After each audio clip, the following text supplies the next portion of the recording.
Welcome to our show, The StoryFlow, where we talk about the human side of entrepreneurship. And this is a WBO Women special entire season. And this is a humanized group production where we help founders build their online voice and amplify their story that they already have. And we love doing this. And I'm so excited to know your story, knowing that you just exited your business last year. It's a big thing, especially for a women-owned business. So I'm excited to know. It was just last week, Oh so my we God. just closed last Friday, so it's exactly a week today. Wow. And a year ago, this month, I was actually attending a WPO Harvard Business School program Okay. for entrepreneurial expansions and exits. So a year before we did our exit, I was attending Harvard Business School in person with all these other amazing cohort of 59 women. There was a group of 60 of us learning about all these processes that I then immediately put into place. And thank goodness I was able to take that course because it really helped prepare me for a lot of the ups and downs and trials and tribulations of going through a process, getting ready to, and actually getting to the end process of selling a business, which I'd never done before. How do you feel right now? I feel a lot of relief right now, and it is a bittersweet feeling because when you're running a business, whether you're a founder or you've bought a business or you're in a partnership or whatever the case may be, maybe you're running somebody else's business, you're investing a lot of time and energy and a lot of yourself into that business, and it kind of forms a part of your identity and how you're known to not only yourself and your family but the community at large. So it feels like a big relief because our goal was to exit and find investment or find someone to acquire the company.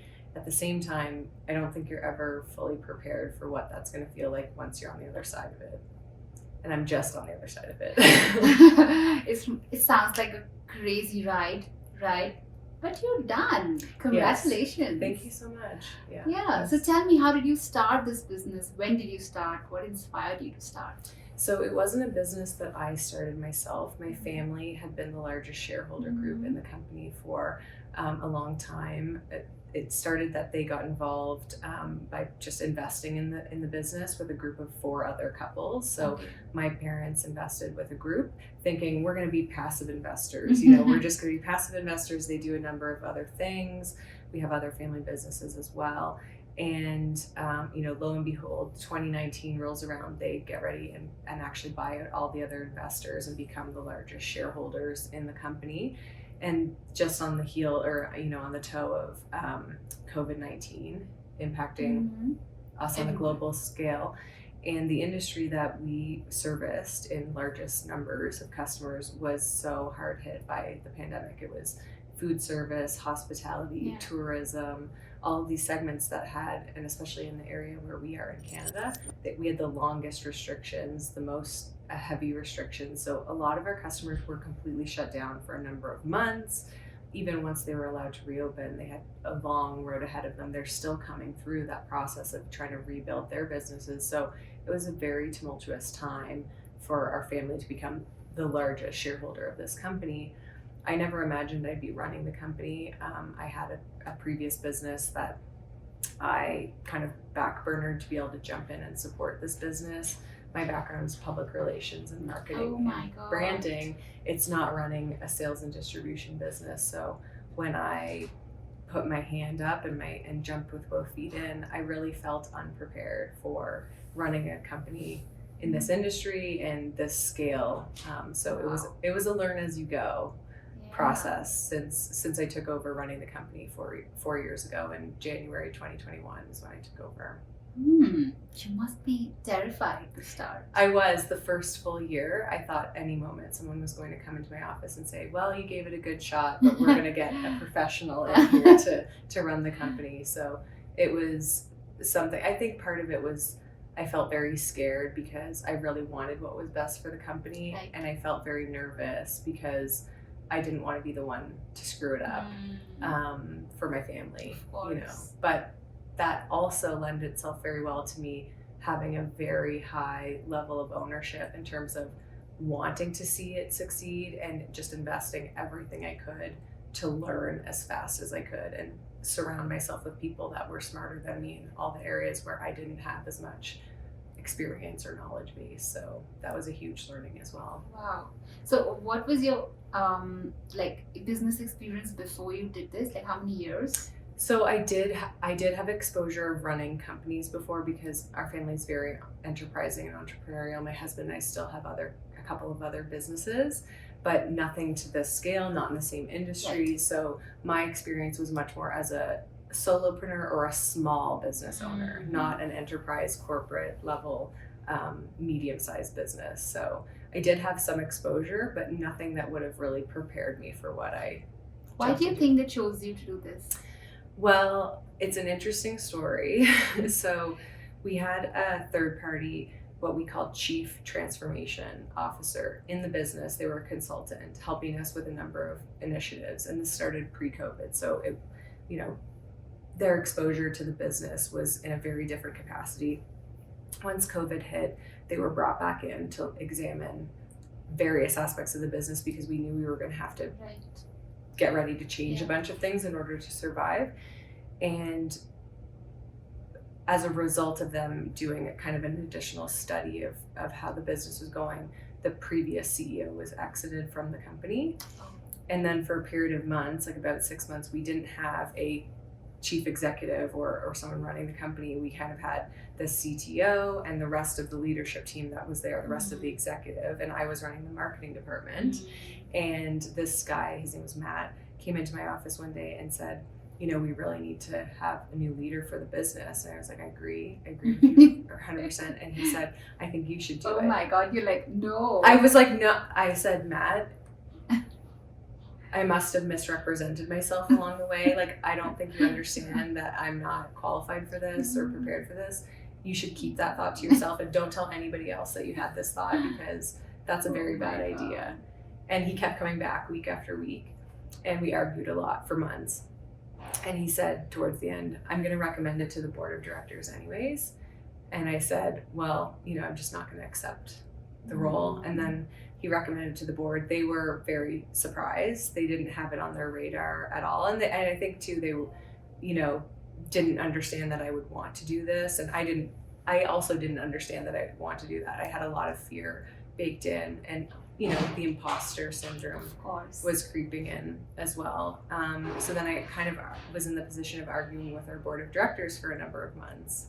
And then eventually I did come around, and the thing that Matt said was, if you're here and we bring in somebody else from the outside and it fails, are you going to wonder what if you had taken on the role? Aww. Are you going to wonder if, you could have done knows it? how to talk you out. I know. I was like, oh, he knew how to kind of get that jab in there. Thank you to Matt, actually. Yeah, thank you to Matt, totally. Yeah, I sent, I send a lot of praise his way because he had no alternative motive. Like he wasn't related to me. He wasn't being financially incentivized to try and put this. He just saw something that I didn't see in myself.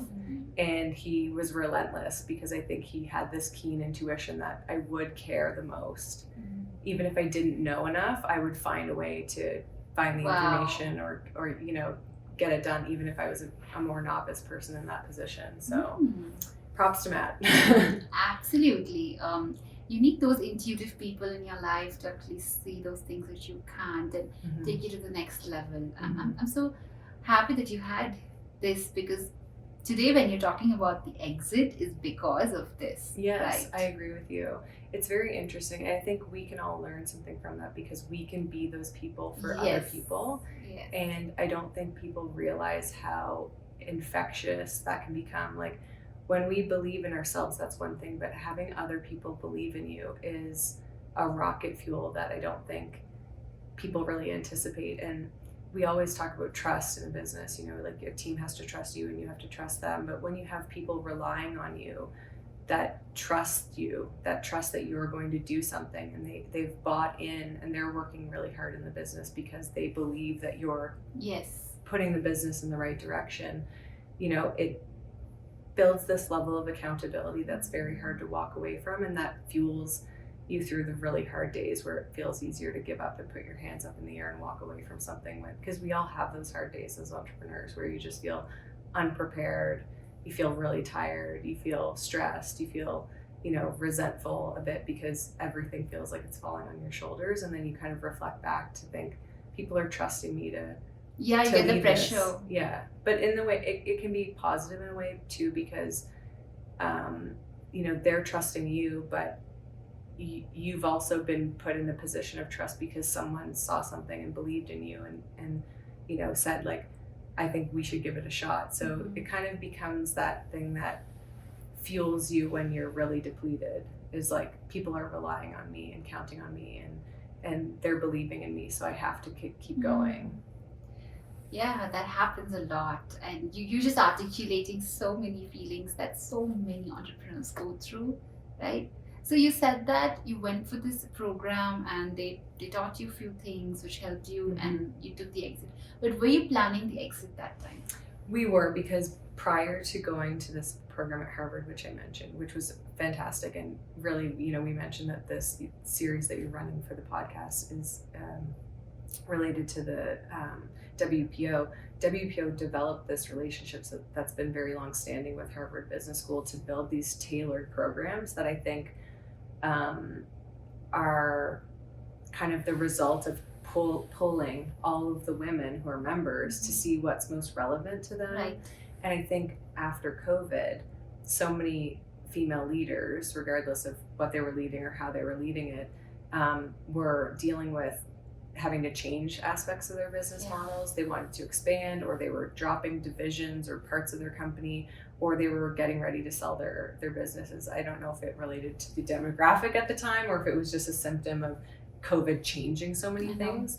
But this program was really helpful because we had just finished writing what's called a SIM. It's a confidential information memorandum, which is like the thesis of your business that you're going to give to a prospective investor or a prospective interested party that says, this is what makes the business so attractive for investment. And so we had gone through that process. And again, I was a novice through that process, and you're kind of trusting third-party advisors to help you through that.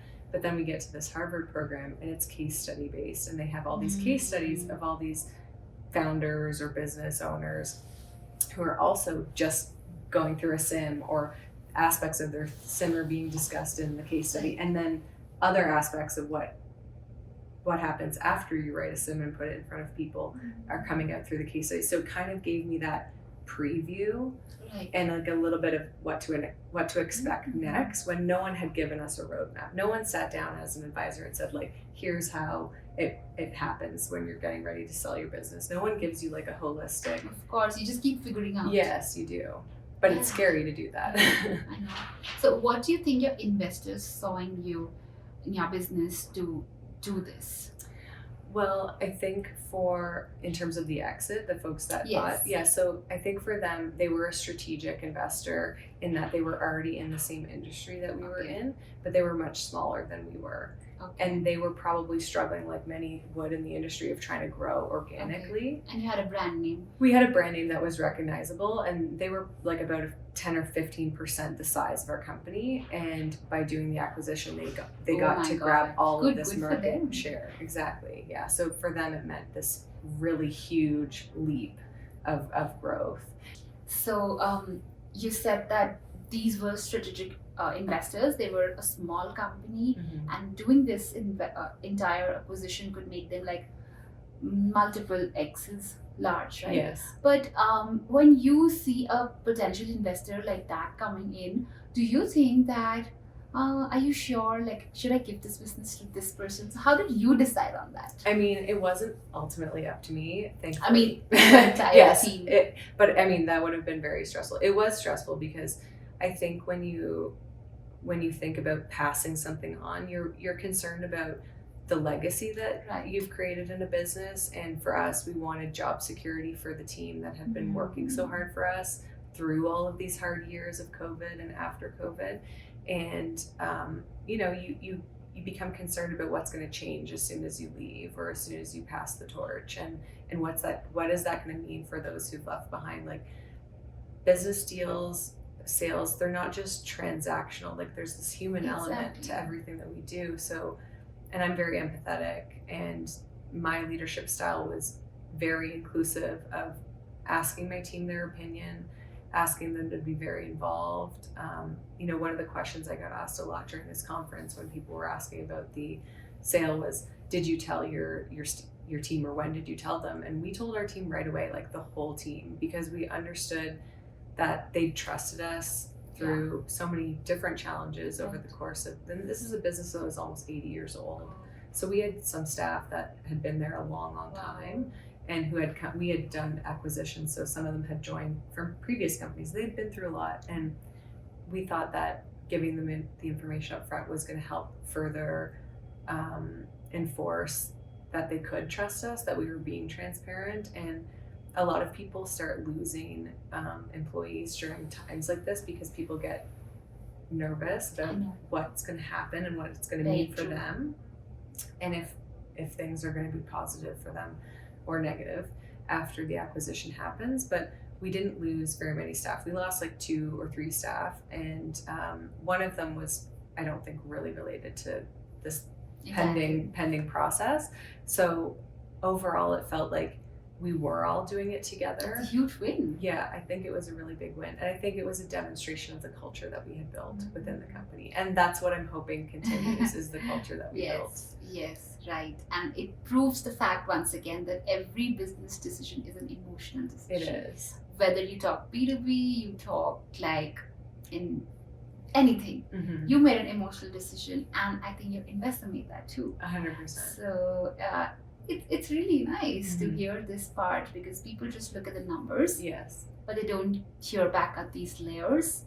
And talking about this brings that awareness to these people who are at your stage, maybe Mm-hmm. that you were. You show up as whole people to work. Exactly. You can't just, I mean, if you're only focused in metrics in your business, I think it's going to blindside you, because numbers only tell you part of the story of what's Right. going on.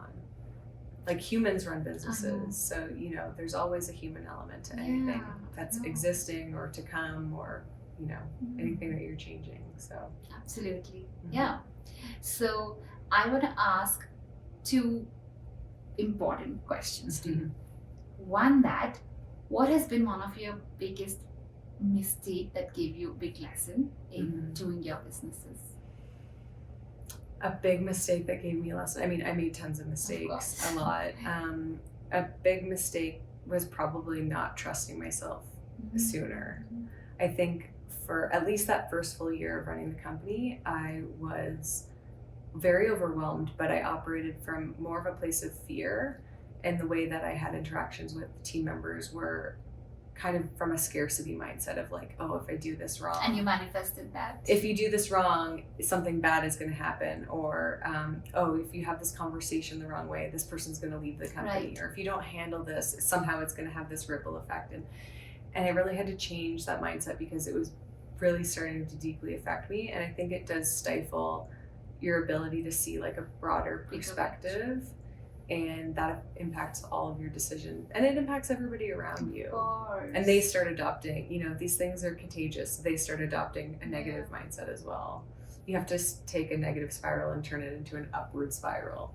So that was, I would say, a learning more so than a mistake, but I think it was just ages and stages. Like, I had to get through that in the way that I got through it. And you trust yourself enough now. I do. I feel like a very different person than the person that stepped into the role of running the company. And I think a lot of my WPRers in my chapter would say the same thing. Like, they've seen a very rapid change, or kind of like more of an evolution in who I am as a leader. I'm much more relaxed and at peace with making decisions, and I think that comes from a better knowing of who I am. Was there a pivotal moment in your life? I think so, for sure. The last number of years has been an exceptional period of growth for me.